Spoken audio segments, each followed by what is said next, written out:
چنچل Mehru part 6۔ چھوٹے سائیں حیران نظروں سے انہیں دیکھنے لگے۔ وہ نظریں چرا کر وہاں سے چلے گئے۔ مہرو کل سے میرے پاس آ جانا، میں تمہارے مسئلے کا حل نکال دوں گا۔ ابھی میں تیار ہونے جا رہا ہوں، میری منگیتر آ رہی ہے، انہوں نے مسکراتے ہوئے کہا اور وہاں سے چلے گئے۔ میں بھی بی بی جان کے کمرے میں چلی آئی، ان سے پوچھنے کے لیے کہ آج کے دن کیا کام کروں۔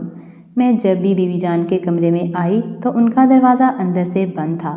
میں نے دروازے پر دستک دی، ایک نوکرانی نے دروازہ کھولا۔ میں کمرے میں داخل ہوئی، بی بی جان بیڈ پر بیٹھی ہوئی تھیں۔ بی بی جان، آج میں نے کیا کام کرنے ہیں مجھے بتا دیں، میں نے سر جھکا کر پوچھا۔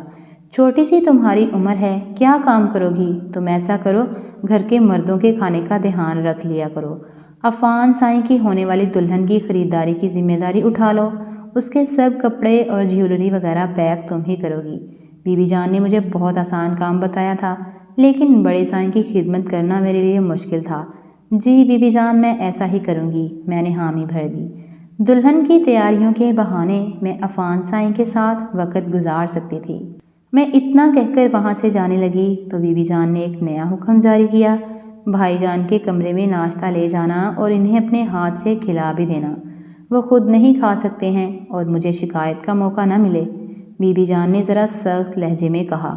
وہ اپنے ستیلے جیٹ کی کچھ زیادہ ہی فکر کر رہی تھیں۔ میں بنا جواب دیے ہی وہاں سے آ گئی۔ میں بڑے سائیں کے کمرے سے گزر کر دوسرے سائیں کے کمرے میں جا رہی تھی جب میری نظر ان پر پڑی۔ وہ آئینے کے سامنے کھڑے ہو کر اپنی گردن پر موجود زخموں پر مرہم لگا رہی تھیں۔ انہیں دیکھ کر مجھے پھر سے حیرت ہونے لگی کہ آخر انہیں یہ زخم کیسے لگے ہیں۔ میں نے تو انہیں ہاتھ تک نہیں لگایا تھا۔ پھر میرے جانے کے بعد کمرے میں کیا ہوا تھا؟ تم چھپ کر کیا دیکھ رہی ہو؟ خالہ میرے کان میں سرگوشی کرتے ہوئے بولی۔ مجھے ایک بات تو بتاؤ خالہ، سائیں سرکار کے کمرے میں کیا راز ہے؟ میں نے کچھ دیر پہلے ان کے کمرے سے لڑکیوں کے چیخنے کی آواز سنی ہے، میں نے خالہ سے پوچھا۔ وہ بوڑھی تھیں اور کافی سالوں سے اسی حویلی میں نوکری بھی کر رہی تھیں۔ خبردار لڑکی جو دوبارہ اپنے منہ سے ایسی کوئی بات بھی نکالی، جو دیکھا ہے اسے بھول جاؤ، اس بات کا ذکر دوبارہ کسی سے مت کرنا، ورنہ لینے کے دینے پڑ جائیں گے۔ خالہ نے مجھے بازو سے پکڑ کر میرے کان میں سرگوشی کرتے ہوئے کہا۔ مگر کیوں خالہ؟ میں نے لڑکیوں کے چیخنے کی آوازیں سنی تھی سائیں سرکار کے کمرے سے، مگر وہاں کوئی نہیں تھا۔ میرے ذہن سے یہ سب نکل ہی نہیں رہا تھا۔ چلو آؤ میرے ساتھ۔ خالہ مجھے بازو سے پکڑ کر حویلی کے ایک کونے میں لے آئی۔ یہ حویلی جتنی بڑی ہے، اس میں دفن راز بھی اتنے ہی بڑے ہیں۔ تم نے دیکھا نہیں، اس گھر میں سب لوگ اکیلے اکیلے ہیں۔ بڑے سائیں کی بیوی بھی نہیں ہے، بی بی جان کا شوہر بھی نہیں ہے، اور نہ ہی میرے سائیں کے ستیلے بھائی کی بیوی ہے۔ ان کو دیکھنے کے علاوہ کبھی ان کا ذکر بھی سنا ہے؟ خالہ مجھے اپنی باتوں سے کچھ سمجھانے کی کوشش کر رہی تھیں، لیکن میں کم عقل تھی، کچھ سمجھ نہیں پا رہی تھی۔ ہاں، بات تو ٹھیک کہی آپ نے، اور نہ ہی عفان سائیں کے علاوہ اس گھر میں کوئی بچہ ہے، لیکن ان سب باتوں کا سائیں سرکار کے کمرے سے راز کا کیا تعلق ہو سکتا ہے؟ میری سوئی پھر سے وہیں آ رکی تھی۔ کچھ دن یہاں پر رہو گی تو سب سمجھ جاؤ گی، میں تمہیں زیادہ نہیں سمجھا سکتی۔ خالہ اتنا کہہ کر وہاں سے چلی گئیں۔ میں بھی بیزار ہو کر کچن میں آئی اور ناشتہ بنا کر دوسرے صاحب کے کمرے میں لے آئی۔ انہیں ناشتہ کروا کر عفان سائیں کے کمرے میں آ گئی۔ وہ تیار ہو رہے تھے۔ سائیں، آپ کو کچھ چاہیے تو مجھے بتا سکتے ہیں؟ میں کام کا بہانہ بنا کر ان سے بات کرنے کی کوشش کرنے لگی۔ مجھے کچھ نہیں چاہیے مہرو، تم کمرے کا دروازہ بند کر کے میرے پاس آ جاؤ، اگر تمہیں مجھ پر یقین ہے تو۔ سائیں کی بات سن کر میں شرمائی اور بولی، جی مجھے آپ پر یقین ہے۔ میں نے اتنا کہا اور پھر دروازہ بند کر دیا۔ میرا دل دھڑکنے لگا تھا، لیکن تھوڑا تھوڑا ڈر بھی لگ رہا تھا۔ میں سائیں کے سامنے آ کر کھڑی ہو گئی۔ جی سائیں، کہیں، کیا کہنا ہے آپ کو؟ میں ان کی آنکھوں میں دیکھتے ہوئے بولی۔ کہنا تو کچھ نہیں ہے، بلکہ کرنا ہے، تمہاری مدد کرنی ہے۔ تم اپنے بڑھتے قدموں کی وجہ سے پریشان ہو نا؟ میرے پاس ان کو کم کرنے کا فی الحال ایک ہی طریقہ ہے، اگر تم وہ کرنے کی اجازت دو۔ عفان سائیں اپنا ہاتھ میرے کندھے پر رکھتے ہوئے بولے۔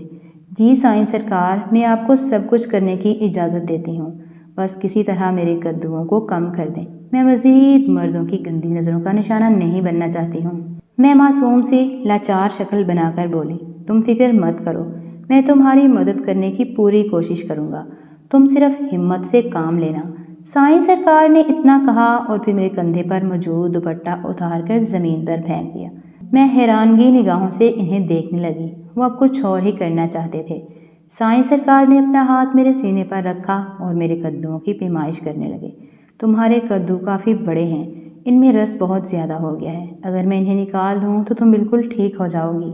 کہو منظور ہے؟ نکال دوں جوس؟ عفان سائیں میرے قدو کو اپنے ہاتھ میں لے کر دباتے ہوئے بولے۔ میں سمجھ رہی تھی کہ سائیں سرکار کیا کرنے والے ہیں، لیکن میں پھر بھی نادان بن کر بولی، نکال دیں سارا جوس سائیں جی، بس مجھے ٹھیک کر دیں۔ پتہ نہیں یہ جوس کیسے بھرے ہو گئے ہیں۔ میں بچپن میں جوس بہت زیادہ پیتی تھی، شاید اسی وجہ سے میرے قدو جوس سے بھر گئے ہیں۔ میں معصوم سی شکل بنا کر بولی۔ میری معصومیت پر سائیں سرکار ہنس پڑے اور کہنے لگے، تم بہت ہی معصوم اور پیاری ہو مہرو، کچھ نہیں پتہ تمہیں، لیکن میں تمہیں سب کچھ بتا دوں گا۔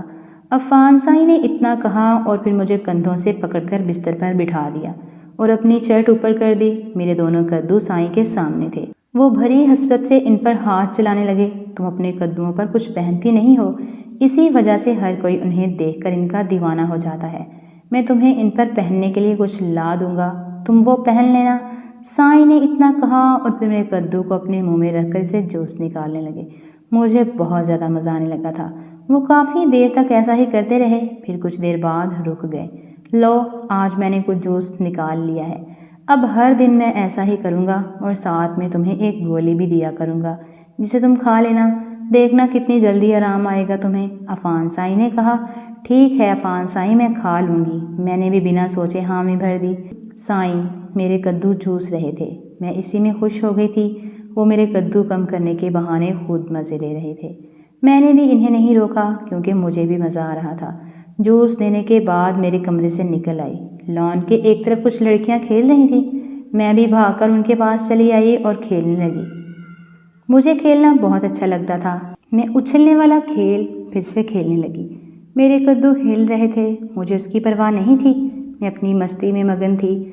ہم کھیل رہے تھے کہ ارسلان میرے پاس آیا، مجھے بازو سے پکڑ کر سائڈ پر لے آیا۔ وہ کافی غصے میں تھا۔ تم اس چھوٹے سائیں کے ساتھ اکیلے میں بیٹھ کر کیا باتیں کر رہی تھی؟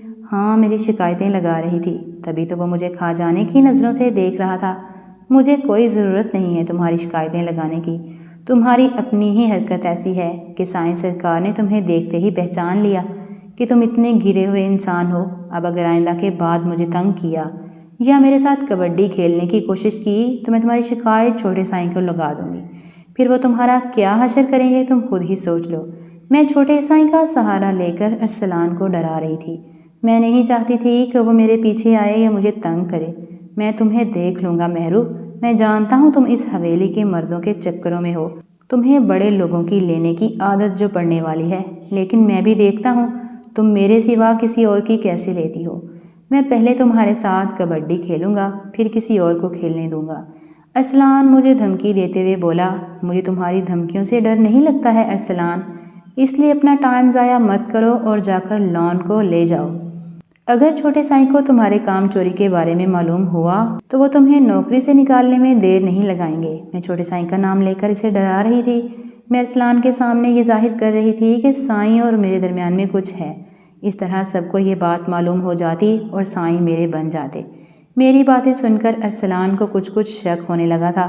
وہ مجھے دھکا دے کر وہاں سے چلا گیا۔ میں چھوٹے سائیں کو حاصل کیے بنا نہیں رہ سکتی تھی۔